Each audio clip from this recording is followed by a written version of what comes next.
Okay, let's unpack this. We're diving into a chapter that really it's a massive shortcut to understanding modern biomedical research, clinical diagnosis, and, the future of personalized medicine. It really is. This is the foundational technology. I mean, the bedrock of contemporary science. Hmm. Molecular genetics, recombinant DNA, and all the genomic tools that kind of sprang from them. Yeah, and it's impossible to overstate the importance of this shift. Historically, if we wanted to study human genetic diseases, we were we were really limited. Right, yeah, what pedigree analysis, But looking at it's family trees. exactly, which was often just not enough, especially if you didn't know the exact nature of the defect. These new technologies, they gave us a rational approach we desperately needed. So you could just bypass the old methods. You could circumvent them entirely by going straight to the cellular DNA and RNA molecules themselves for the answers. And the breadth of what this lets us study is huge. I mean, we're not just talking about the single gene diseases like cystic fibrosis or sickle cell. We can now dissect the complexity of multifactorial diseases. Things like cancer, diabetes, heart disease, Alzheimer's, the really big ones. If we connect this to the bigger picture, the heart of this whole revolution is genetic engineering. Which is what exactly? It's the intentional, directed manipulation of DNA to create what we call chimeric molecules. This is what provides us the means to understand and, ultimately control cellular function at the most fundamental molecular level. And the practical outcomes are things you see right now. I mean, think about producing human proteins like insulin for diabetes or growth hormone. In abundance, yeah. Or preparing safer vaccines like the one for hepatitis B. And forensics, of course. The fact that we can get DNA information from a single tiny cell is just remarkable. All these tools are the engine driving medicine away from these generalized one-size-fits-all treatments and toward personalized strategies. Where you can tailor a drug to my specific genetic makeup. Exactly. Predict your disease risk, tailor pharmacology, and it even opens the door for potentially curative gene therapy for certain single gene deficiencies. So let's start with the toolkit itself. The goal is to create these chimeric molecules, like taking a piece of human DNA, joining it to bacterial DNA, and making a new hybrid. What are the molecular scissors we use? The primary tools are restriction enzymes, or REs. These are endonucleases. Meaning they cut DNA internally, not on the ends. Precisely. And they do so only at these highly specific recognition sequences, usually about 4 to 8 base pairs long. And what's fascinating is that these aren't tools nature made for us. They're part of a bacterial defense system. That's exactly right. They evolved as a way to restrict the growth of bacteriophages. Viruses that attack bacteria. Right. They just digest the invading viral DNA. So if the bacteria have these enzymes that slice up DNA, what stops them from just destroying their own genome? That seems like a huge risk. That's the really elegant part of the system. Every restriction enzyme is always paired with a companion enzyme, a site-specific methylase. Okay. The methylase recognizes the exact same sequence, but instead of cutting it, it just modifies the host's DNA. It methylates it. And that protects it. It makes it instantly non-cleavable by its own restriction enzyme. It's a perfect self-protection system. So the names like E. coli from E. coli tell us the origin. But they don't all cut the same way, do they? And that's critical. Absolutely critical. Some enzymes, like HPAI, they cut straight across the DNA strands. They leave what we call blunt ends. Which are hard to work with. Very difficult. But the really useful enzymes, like BAMI, they generate these overlapping single-stranded ends. We call them sticky or cohesive ends. And they're sticky because they want to pair up with a complementary sequence. Exactly. If you cut 2 different DNA molecules with the same enzyme, their sticky ends are complementary and will just naturally anneal. Then a third enzyme, DNA ligase, can come in and seal the deal. That makes perfect sense. And mathematically, the length of that recognition site is vital. A 4-base pair site cuts, roughly once every 256 bases? Right, but a 6-base pair site cuts only once every 4,096 base pairs.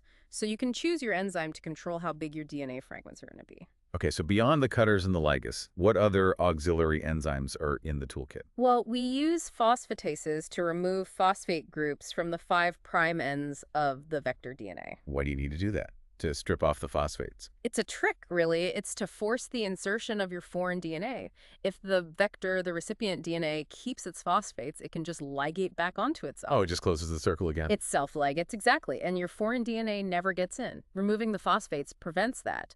And then, of course, there's reverse transcriptase. We need that to make a DNA copy from an RNA template, which we call cDNA synthesis. Here's where it gets really interesting. Because if restriction enzymes were the molecular scissors of the 70s, now we have something that's more like a programmable DNA GPS system with a scalpel. I'm talking about CRISPR-Cas9. CRISPR-Cas9 just completely changed everything. It's another adaptive immune system in bacteria, but its targeting mechanism is totally different. How so?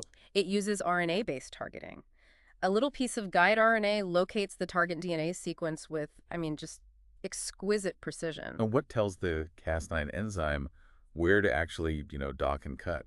It needs two things. That guide RNA has to match the target, but there also has to be a specific motif right next to it called the PAM site. Protospacer adjacent motif. Right. And that ensures it's not just randomly cutting all over the genome. Once the guide RNA matches and the PAM is there, the Cas9 nuclease cleaves both strands of the DNA. And that double-strand break is the key because it forces the cell to try and repair the damage. Correct. And that repair process is error-prone, and it's those errors that allow scientists to introduce specific mutations, enabling really precise gene deletion or editing. Wow. And what's also really exciting is a variant called C2C2, which targets and cleaves RNA, so you can temporarily alter mRNA levels without permanently editing the genome. So that powerful toolkit brings us to the next big challenge, amplification.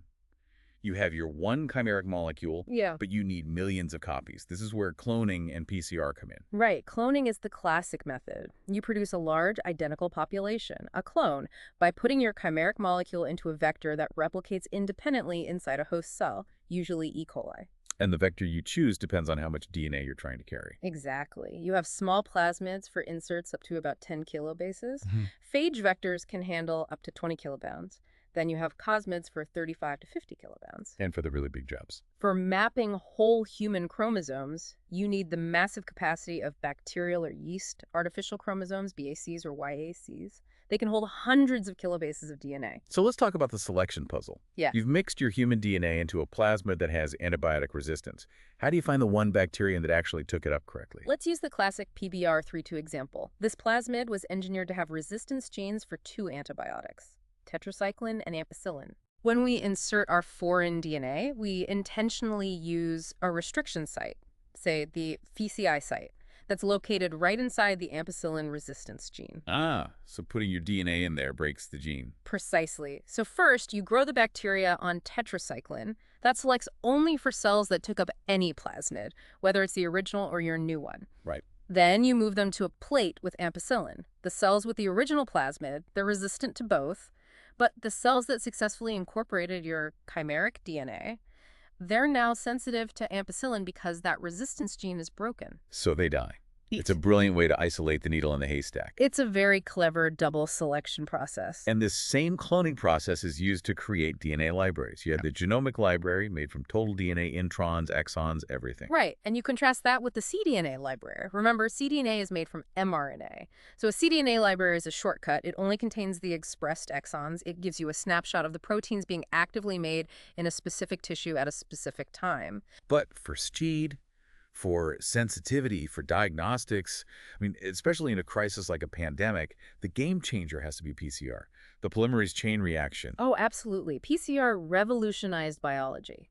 It is selective, it's sensitive, and it is extremely rapid. It can exponentially amplify a target DNA sequence. That's why it's so central to clinical testing. So how does it do that exponential amplification so fast? It's all about repeated cycles of temperature change. First, you heat it up to denature the DNA, separate the two strands. Okay. Second, you cool it down a bit, and that allows two synthetic primers to anneal or stick to the sequences flanking your target. Third, you raise the temperature again for extension, where a thermostable DNA polymerase synthesizes a new strand from those primers. And that thermostable polymerase is the key, right? It can handle the high heat of the first step, so you don't have to add new enzyme every single cycle. Exactly. And because both the original and the new strands serve as templates in the very next cycle, the amplification is just staggering. 20 cycles gets you 1 million copies. And 30 cycles.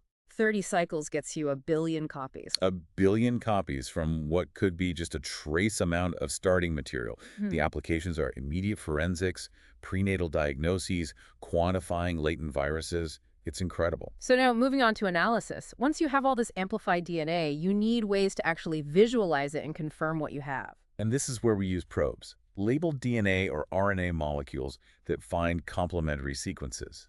The conditions here matter a lot, right? The stringency. Hugely. Yeah. High stringency conditions, so high temperature and low salt, will only let the probe stick if the match is nearly perfect. You can even detect a single base pair mismatch. All the blot procedures start with separation by size using gel electrophoresis. You separate the fragments, then transfer them to a filter so you can hit them with probes. Right. You start with the original, the southern blot. Which is for DNA. DNA fragments transferred to a filter, probed with labeled nucleic acid. You use it to find things like deletions or point mutations that change a restriction site. The northern blot is the same idea, but for RNA. It's for sizing and quantifying RNA to look at gene expression. And then we move to proteins with the western blot. You separate proteins, then probe them with specific antibodies. And there's the more niche one, the southwestern blot. Yeah, that's used to look at protein nucleic acid interactions. Okay, so after analysis, the next step is to figure out the exact order of the bases. Sequencing.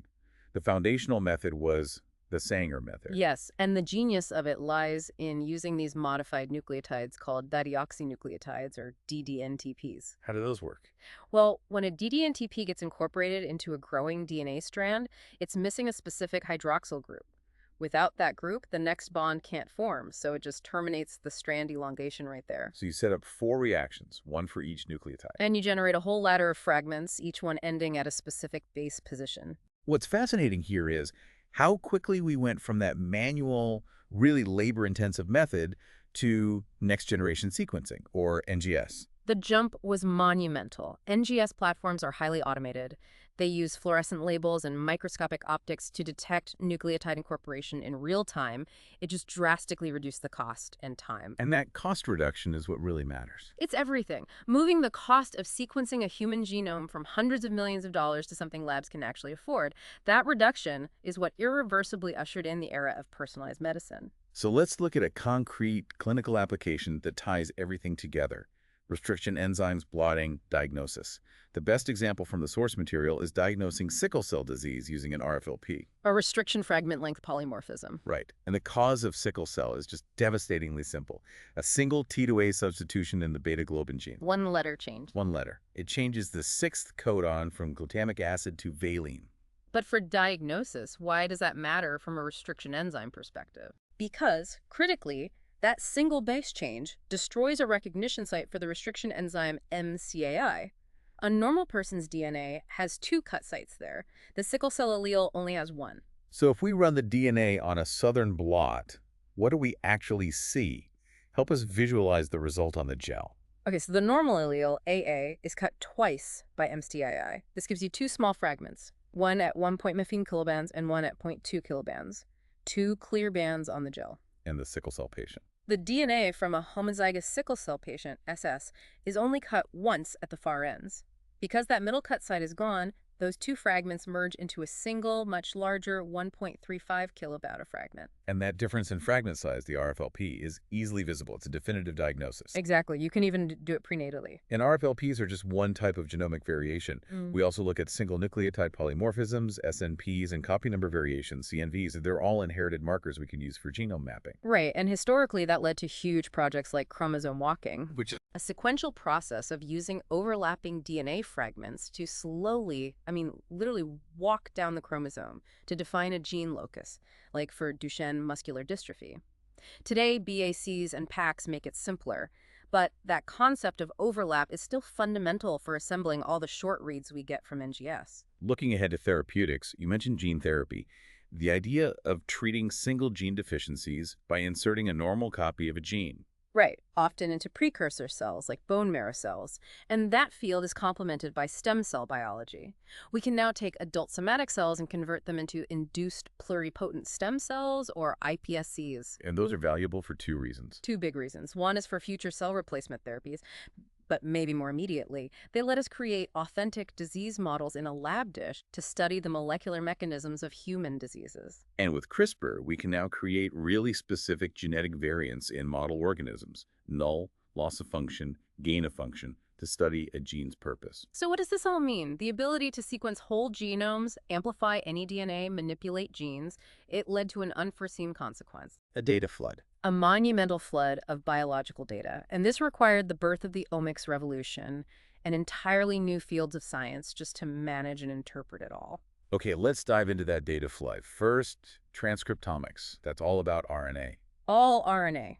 We have RNA-seq and microarrays that define the entire transcriptome, all the RNAs in a cell, and even more advanced methods like PR-seq that map exactly where transcription is active, almost down to the nucleotide. Because the genes are the blueprint, but the RNA is what's actually happening. It's the active state of the cell. Then you have proteomics, which is essential because proteins are the actual functional machinery. Ribosome profiling can estimate what's being synthesized. But the gold standard is mass spectrometry. Right, because it lets you quantify the actual proteome and crucially detect post-translational modifications, PTMs, like phosphorylation or acetylation. And those PTMs are what turn a protein on or off, right? Right. So you have to know about them to understand what the cell is actually doing. Absolutely. And to map that, we need to know where regulatory proteins are physically binding to DNA in living cells. That's where GIP comes in. Chromatin immunoprecipitation, that sounds complex. Well, the idea is you chemically cross-link proteins to the DNA, locking them in place. Then you use a specific antibody to fish out your protein of interest along with the DNA it's stuck to. And then you sequence that DNA. You sequence that DNA. GIP-seq gives you a genome-wide map of where that protein binds, and the newer Chibitexo gives you that map at near single nucleotide resolution. So we have genomics, transcriptomics, proteomics 3, massive, complex data sets. All of this has to be integrated somehow. And that leads us to the final discipline, systems biology. This is the field that uses bioinformatics, statistics, these really sophisticated algorithms to integrate all of the omics data. The goal isn't to study one molecule in isolation anymore. It's to understand the whole system. The whole system, the entire cell, or even the entire organ, to gain brand new insights into biology and pathology. So we started with the classic tools restriction enzymes, PCR, CRISPR. We moved to amplification, cloning, and libraries. We explored analysis, blotting, and sequencing. And we concluded with the clinical impact and the immense scale of the omics revolution and systems biology. This raises an important question. Go on. Given the accelerating pace and the decreasing cost of personalized genome sequencing, and you combine that with the ability of systems biology to integrate all this complex data, how quickly will medical treatment shift entirely away from generalized approaches, away from one-size-fits-all and toward custom-tailored therapies based on the exact genetic and molecular makeup of each individual? It really seems like that future is arriving faster than most people can imagine. Thank you for allowing us to conduct this deep dive into your material. My pleasure. A warm thank you from the Last Minute Lecture team.